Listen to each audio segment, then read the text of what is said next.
So coming from there, I would like to ask you a question.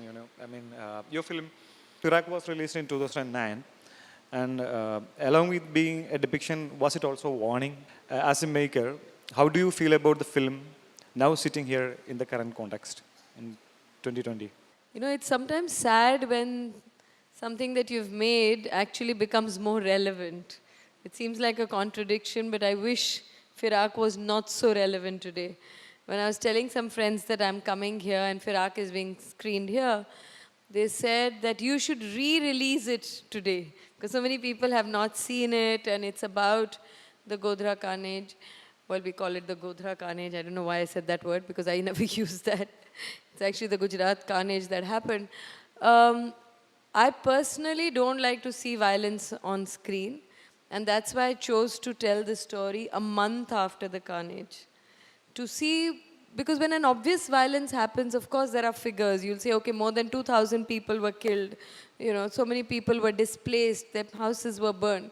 And somebody would give you example of Kashmir. They would say the Sikh carnage in Delhi in 1984 had 10,000 people killed. So sometimes this is not a war of statistics. This was one of the first state-planned genocides that happened. I think we haven't really seen these kind of what we are called riots. It was dismissed as riots. Riot is more a spontaneous combustion of violence between two communities. When there is a sense of planning, when there is a sense of foreboding about it, you cannot call it a riot. That's why I was more keen to show when the obvious violence finishes, what is that lingers on? The prejudice, the emptiness, the lack of hope, guilt, anger, desire to take revenge. There are many emotions that people grapple with, just as it had happened with partition. So that's the reason I had made Firak. And I think I haven't seen it in a long time, but if you watch it today, I'm sure you will feel that nothing really has changed because we are still so prejudiced. Maybe things have become worse. I just did a session on Manto and someone said, what would have Manto said today? And I thought Manto would have said, what fools you are, that 70 years later you've learnt nothing from partition. You're starting the same politics of identity. You're still striving and, creating these fissures in the name of religion. We've really learned nothing from partition. Somebody said, this is like a second partition that people are creating and using religion to divide us. This is away from your Firak question, but I just want to take this opportunity to also say that I think it's very important that we first of all educate ourselves. There is a lot of fake news all around us. There is a lot of myths being spread, a lot of rumors being spread, a particular kind of narrative that is telling us how CAA is not going to take away the citizenship of people of India. But CAA with NRC, what are the dangers of it that needs to really be understood? A lot of the times when I speak about it, as I'm trying to engage with a lot of young people, they say, but we don't know what the truth is. Who do we really believe? It is difficult. We all grew up when we were small, we used to think something that comes out on TV, something that's written in the newspapers has to be the truth. We used to say, paper mein aaya hai. Like it's on TV. Today we are saying the same thing, that if it's in the TV, it must be fake news. If it's on WhatsApp, there's no reason to believe it. So we are living in times where truth and lies are not so simple to understand. So I would say first is really important that we understand what is this NRC, what is NPR, what is CAA, what is CAB, what is the connection between NPR and CAA. Why have they chosen to do this at a time when we are in such a mess economically, when unemployment is at its height, when there is lack of education, health, women's issues, environment? Why is it being talked about it now? How difficult we know it is to even fill a regular government form. So even though CAA in particular is not taking away anything from us, it is whom is it really going to pose problems with? And NRC is definitely very troublesome. Now they are suddenly retracting and saying, no, we are not talking about NRC. It has not even happened. Why are you reacting to something that's not happened? But we know that NRC was tried in Assam. What is the disaster that happened? And the combination of CAA and NRC, what problems it will pose. As you all know, that when partition happened, many Muslims went to Pakistan. It was their choice. They declared it as an Islamic state. More Muslims than the ones who went stayed in India. They chose to be part of the secular state that our freedom fighters, our leaders chose this country to be. So also it's a huge betrayal of that trust, apart from everything else. This is a secular country. This is supposed to be a democratic country, even though it's very shaky right now. But I feel there is also no reason to be completely pessimistic because of the way we are seeing protests all over the country. The idea is, how do we sustain it? How do we make sure that it doesn't fizzle out? I remember when at FTII the students were protesting. It was 55 days. These students who had come from all over the country were sitting on dharnas, on fasts, and we thought, wow, these are amazing. And of course, finally they will be listened to. And it did happen. And it's forgotten. We don't even know what's happening at FTI. Who's the director? Who's the chairman? What kind of, all the education and cultural institutions are being completely communalized. Our children will not even know the truth about history as we know it. History is being altered. Books are being changed. Definitely there is enough reason to be worried, but there is also reason to, there is a Shaheen Bagh happening. There are women sitting on dharnas relentlessly. There are so many, especially women have come to the forefront of all the protests. There are spontaneous protests happening in every city. How do we sustain it? We can give talks and lectures, we'll watch films, but we as individuals, as citizens, have to ask some tough questions to ourselves. We really have to see, are we buying into their language? How many times we also use the word Hindus and Muslims? In the last 10 years, I have used it many more times than I'd used before that. We are also, just as Muslims are not a monolith, Hindus are not a monolith.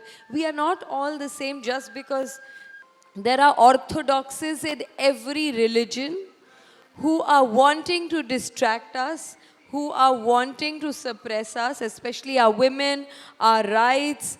They are trying to take away, they are wanting us to use the same language. So when we say we and them, us and them, we have to be careful that we do not say somebody is a Hindu, somebody is a Muslim. It doesn't matter. Here we are one. The reason we are one is here we are people who want to safeguard democracy, who have liberal thinking, who believe that India is a secular country and it must stay that way. So we also have to look within ourselves that are we falling into the trap of using their language? Hindus are doing this, Muslims are doing this. So because I hear this discourse a lot, we have to be careful because religion is only one identity. I am a big champion of multiple identities. I believe that we are no one thing. Religion is one identity, nationality is one identity, gender is one identity, language is one identity. A Muslim Malayali has more in common with a Hindu Malayali in many ways than maybe they have with a Bangladeshi Muslim or even a Bengali, even within India. Do you all speak Urdu? No, you don't. You mostly speak Malayalam, don't you? So the language binds you. When I go to Pakistan, when I first went to Lahore, I thought I'll hear beautiful Urdu because I love the language. And they were all talking in Punjabi. In Manto's house, everyone spoke to me like they were mainly talking in Punjabi. That's their language. So we all have many identities. And many of these identities are given identities. We have done nothing. I've done nothing to be a woman. I've done nothing to be an Indian. I've done nothing to be born in a Hindu family. It is just sheer coincidence that I'm all of that. So I do not want to feel proud as any of it or ashamed as any of it. And I don't want anyone to make me feel ashamed or proud either. I want to be defined by my thoughts, by my actions, by my behavior. So we have to be very careful not to fall into their trap of thrusting some identities on us and dividing this nation all over again after 70 years. So there'll be only two appeal. One, let's educate ourselves lot more than we are.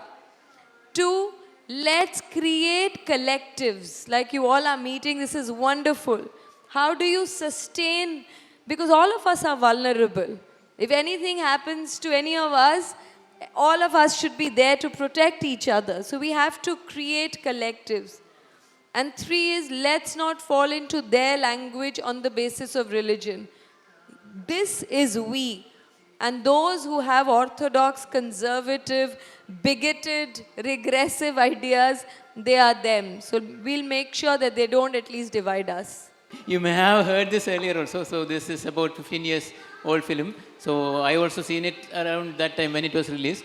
So the film, I think, somewhat takes a softer stand towards women, and women are shown to be like more sympathetic towards the victims of that violence. So something I have a Firak only. So Firak only. So it has I have a vague memory. So from what I remember, I think it shows women as more compassionate and somewhat more sympathetic towards the victims of that carnage.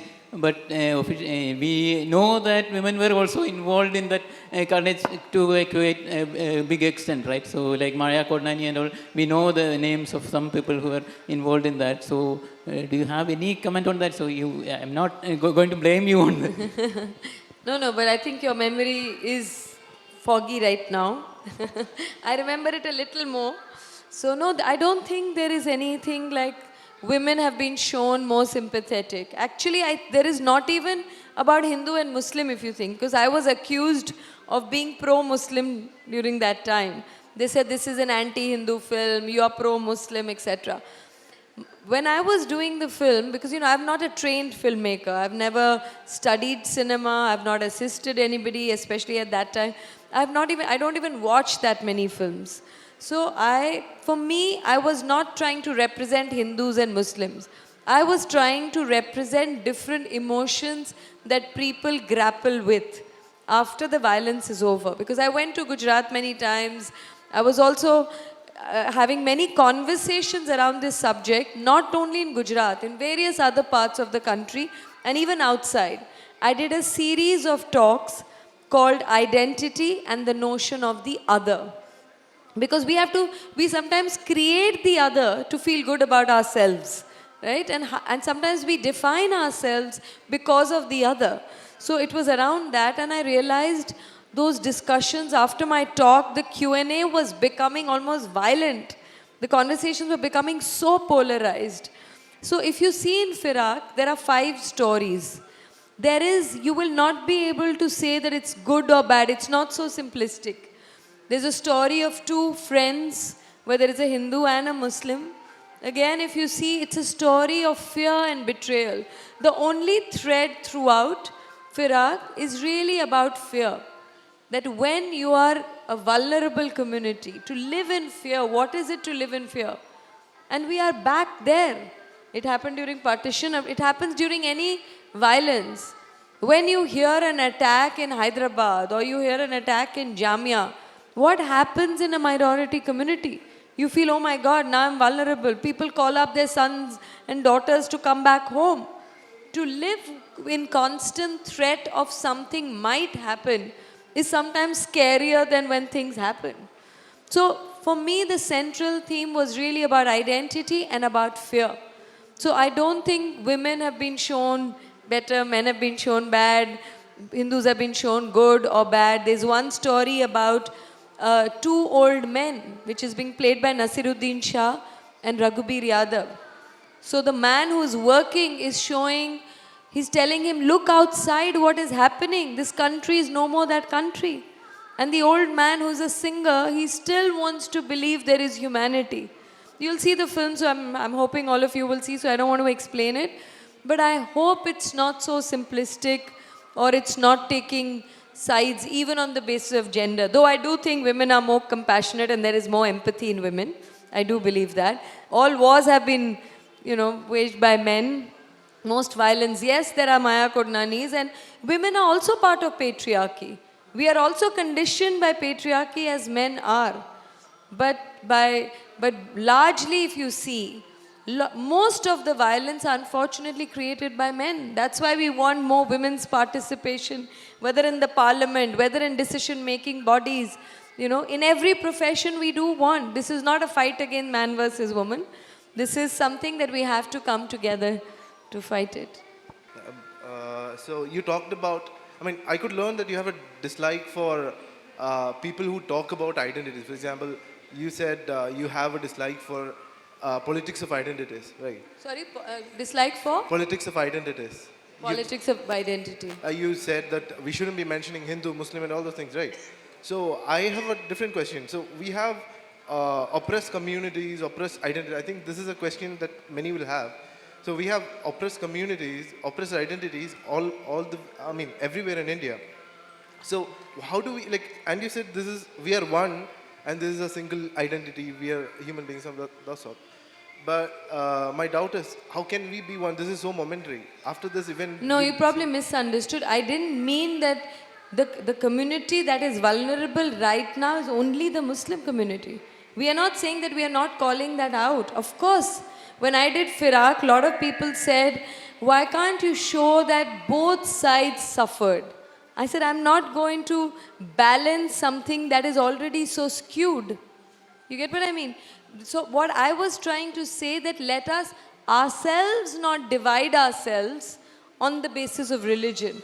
But that doesn't mean that if a community is more vulnerable, we are not going to call that out. Of course.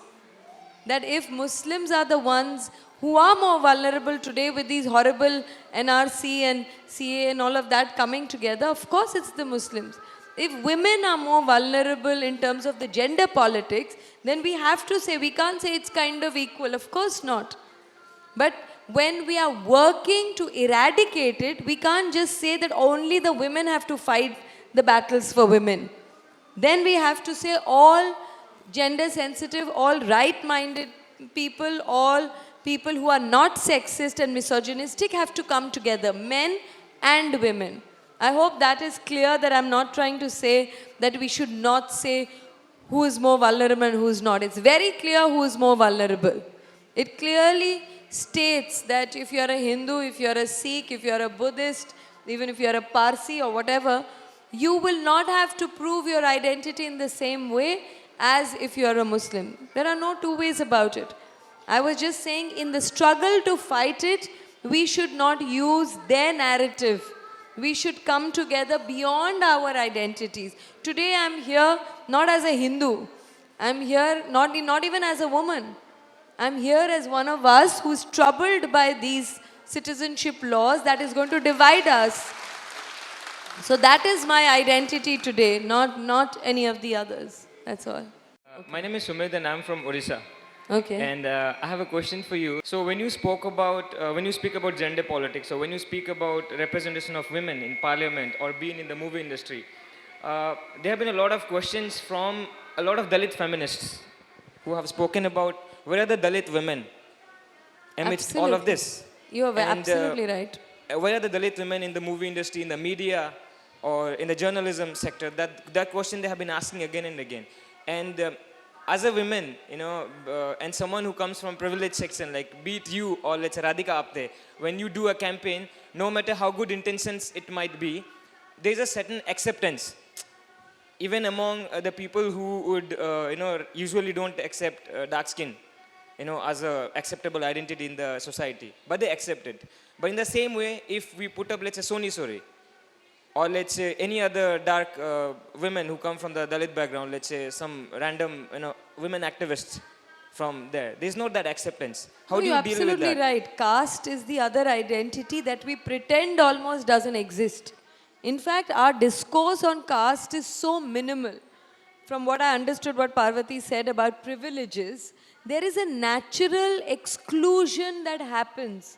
The schools I've been to, there were hardly any Dalits. The colleges I went to, there were hardly any Dalits. The workspaces I go to. I remember about 20, 25 years ago, when I hadn't been exposed to all of this enough, when I would go abroad and people would ask me, is there casteism in India? And I would say, yes, there is. They said, so in your family? I would say, no. You know, caste doesn't play any role in my life. It's easy for me to say that because every day I'm not reminded of it. I'm not being excluded because of my caste. So it's very easy for me to say that I don't care about caste. I didn't even know my caste till I was in college because my parents never talked about it. But it's very convenient for us to say that. Those who come from a lower caste, who every day are reminded, abused, tortured in 100 different ways. We don't even talk about it, you know. But the thing is that when I said, yes, there should be reservation for women, we are so far away from that ideal world. Within the women, we have to also fight that there is enough representation in caste. There's no question about it. In fact, a Dalit woman has a double whammy. It's a woman and Dalit and dark. And it just goes on. It's like a hierarchy of oppression.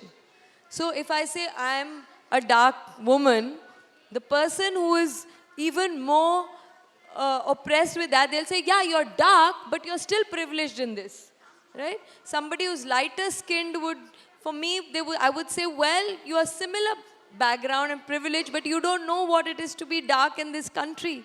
In this country, which is 80% dark, I'm still made to feel small. When I do a role of a Dalit woman, or I do a role of a slum woman, or I do a role of a rural woman, it's very good. But the minute I do a role of a educated, a privileged middle class, upper middle class character, they tell me, I know you don't like to lighten your skin, but please, she's an educated, upper middle class girl. I'm like, sorry, but this is bad casting then, because you've cast the wrong person.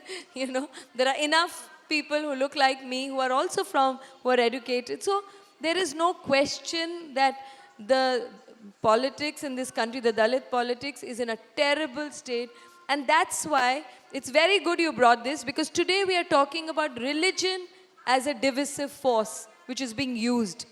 And therefore, all of us, when we talk, we should also talk about the Dalit oppression. These are all connected deeply. We should also talk about gender. Otherwise, what's happening? Groups that are affected by religion will talk about that. People who are affected by the Dalit politics will talk about that. People who are affected by women have to carry the mantle of talking about gender issues. We have to talk about each other. We have to stand up for each other, because everything impacts us. There is no one thing that impacts us less or more. It's about the society, the world that we want to create. So thank you for bringing this. And in fact, there's a project that I'm working on. So I'm reading a lot of Dalit literature these days. So it's something very, very close to my heart. I still don't know how to grapple with it, because I'm on the other side. And how much ever empathy you have, you can't fully understand the level of oppression that, Dalits really go through every single day. ഞാനൊരു trans woman ആണ്. അപ്പോൾ എനിക്ക് gender related ആയിട്ടുള്ളൊരു ക്വസ്റ്റ്യനാണ് ചോദിക്കാനുള്ളത്. നിങ്ങൾ ഫെമിനിസത്തെക്കുറിച്ച് പറഞ്ഞു, upper cast ഫെമിനിസ്റ്റുകളെ കുറിച്ച് പറഞ്ഞു, ദലിത് ഫെമിനിസ്റ്റുകളെ കുറിച്ച് പറഞ്ഞു. പക്ഷേ ഇവിടെ ജെൻഡർ ഇക്വാലിറ്റി എന്ന് പറയുന്ന ഫെമിനിസ്റ്റിക്, ഇപ്പോൾ ട്രാൻസ് എക്സ്ക്ലൂഷണറി റാഡിക്കൽ ഫെമിനിസം എന്ന് പറയുന്ന ഒരു മൂവ്മെൻറ്റ് തന്നെ അമേരിക്ക പോലത്തെ സ്റ്റേറ്റുകളിലുണ്ട്. അവിടെ ബ്ലാക്ക് ട്രാൻസ് ആയിട്ടുള്ള ട്രാൻസ് വുമൻസ് വന്നിട്ട് ഇങ്ങനൊരു റെവല്യൂഷണറി മൂവ്മെൻറ്റ് തുടങ്ങുകയും അവരുടെ റെപ്രസെൻറ്റേഷന് വേണ്ടിയിട്ടും, അല്ലെങ്കിൽ അതിനകത്ത് നിൽക്കുന്ന റേസിസത്തിന് എതിരെയൊക്കെ അവർ ബുക്സിലൂടെയൊക്കെ അവർ വോയിസ് റൈസ് ചെയ്യുന്നുണ്ട്. ജനറ്റ് മോക്കിനെ പോലെയുള്ള ബ്ലാക്ക് ട്രാൻസ് വുമൻസ്. അപ്പോൾ ഈ ബ്ലാക്ക് ട്രാൻസിൻ്റെ റെവല്യൂഷൻ തന്നെ സ്റ്റാർട്ട് ചെയ്യുന്ന ബ്ലാക്ക് ട്രാൻസ് വുമൻസ് സ്റ്റാർട്ട് ചെയ്യുന്ന സ്റ്റോൺ വാൾ റൈറ്റ്, ആ ഓപ്പറേഷനെതിരെ നടന്നൊരു സമരം, അവിടെ നിന്നാണ് ഇത് തുടങ്ങുന്നത്. അപ്പോൾ ഇന്ത്യയിൽ വരുമ്പോൾ ഇപ്പോൾ നിങ്ങൾ ദളിത് വുമൻസിനെ കുറിച്ച് പറയുന്നു, നിങ്ങൾ വിമൻസിനെ കുറിച്ച് പറയുന്നുണ്ട്. ഞാൻ ട്രാൻസ് വുമനെ കുറിച്ച് പറയുന്നത് നിങ്ങൾ കേട്ടിട്ടില്ല. ഞാൻ കേട്ടില്ല ഇവിടെ നിങ്ങൾ അതിനെ അഡ്രസ്സ് ചെയ്യുന്നത്. സോ ഇന്ത്യയിൽ നിങ്ങൾ മാർജിനലൈസ്ഡ് വുമൻസ് ആണെന്ന് നിങ്ങൾ അഡ്രസ്സ് ചെയ്യപ്പെടുന്ന സോ കോൾഡ് സിസ് ജെൻഡർ അല്ലെങ്കിൽ സിസ് ഹെറ്ററോസ് ആയിട്ടുള്ള ആൾക്കാർ അല്ലാതെ ഇവിടെ കുറേ വുമൻസ് ഉണ്ട്. And those are like 98% jobless ആയിട്ടുള്ള 92% ജോബ്ലെസ് ഹോംലെസ് ആയിട്ടുള്ള ട്രാൻസ് വുമൻസ് ഉണ്ട് ഇന്ത്യയിൽ. റീസെൻറ്റ് സർവേ പറയുന്ന ഒരു റിപ്പോർട്ടാണ്. അപ്പോൾ ഇങ്ങനൊരു ദ മോസ്റ്റ് മാർജിനലൈസ്ഡ് കമ്മ്യൂണിറ്റി ആയിട്ടുള്ള ആൾക്കാരെ നിങ്ങളുടെ ഇങ്ങനത്തെ ഒരു സോ കോൾഡ് ഇൻ്റലക്ച്വൽ ചർച്ചകളിൽ പോലും ഇങ്ങനത്തെ കാര്യം ആരും പറഞ്ഞു കേൾക്കുന്നില്ല. അല്ലെങ്കിൽ നിങ്ങൾ ട്രാൻസ് വുമൻസ് ആയിട്ടാണോ അംഗീകരിക്കുന്നത്, അല്ലെങ്കിൽ നിങ്ങൾ ഏത് കാറ്റഗറിയിൽ പെടുത്തിയിട്ടാണ്? ഓഫ് കോഴ്സ് ട്രാൻസ് ബ്യൂട്ടിഫുൾ ആണ്. But end of the day നമുക്ക് സർട്ടൻ പ്രിവിലേജസ് ബ്രേക്ക് ചെയ്യാൻ വേണ്ടിയിട്ട് അവിടെ ഒരു കളക്റ്റീവായിട്ടുള്ള വിമൻസിൻ്റെ ഒരു അണ്ടർസ്റ്റാൻഡിങ്, സിസക്ക് പറയും പോലെ കഫീൻ ഇല്ലാതെ കോഫി കുടിക്കുന്ന അവസ്ഥ ആവരുത്. നമ്മൾ എല്ലാവരുടെ കാര്യവും സംസാരിക്കേണ്ട ഒരു ഇടമായിട്ടാണ് ഞാൻ വിചാരിക്കുന്നത്. അപ്പോൾ ഈ director, I don't know her name, ഞാൻ സിനിമയൊന്നും കാണാത്ത ആളാണ് അധികം, പക്ഷേ സ്റ്റിൽ ആർട്ടിലൂടെ ഒരുപാട് കാര്യങ്ങൾ ചെയ്യാൻ പറ്റും, അല്ലെങ്കിൽ ആർട്ടിലൂടെ ഇങ്ങനത്തെ കാര്യങ്ങളും കൂടെ റേസ് ചെയ്യേണ്ട ആവശ്യമുണ്ടെന്നാണ് എനിക്ക് തോന്നുന്നത്. Briefly, she was suggesting that in the trans people aren't represented enough in films, and they are even more marginalized. And their narrative Absolutely. is missing. No, Even in totally. discourses. That's But what you she know, was complaining. when I just recently went to a disability summit, and they told me, what is, in your films, even to show disabled people, you never take the real disabled people. I'm not going to answer for the whole industry, but unfortunately, we have created a very strange society where there are more people on the margins than there are people actually in the middle who are making all the decisions. So I completely understand. In fact, I went to something called the Hijra Habba in Bangalore, where there were 10,000 LGBTQ community, and it was such a moving experience for me, where people were living fully for just one day. They would come to me and say, we don't live who we are for the entire country except for this evening. So I did my first film was Fire, again not by design, it just happened. And even today, I just went to an LGBTQ first lit fest in Delhi. And they told me, somebody was asking me in an interview, but you are straight, why are you supporting, is your brother gay? Things like that. So I said, you don't have to have someone in your family to be able to empathize with each other. So definitely we tend to stereotype. We tend to take the easiest path. If you see, even in Bollywood, if you see women fair, tall, thin, North Indian, there are many. So of course many people are marginalized, and that's why I keep saying we have to care. This doesn't mean that we should not be talking about it, or it should not be part of discourses. But every discourse has a focus. Today, this is the most urgent thing right now, where the country is being threatened, which doesn't mean that we don't engage with the other issues that are equally important. So your point is very well taken.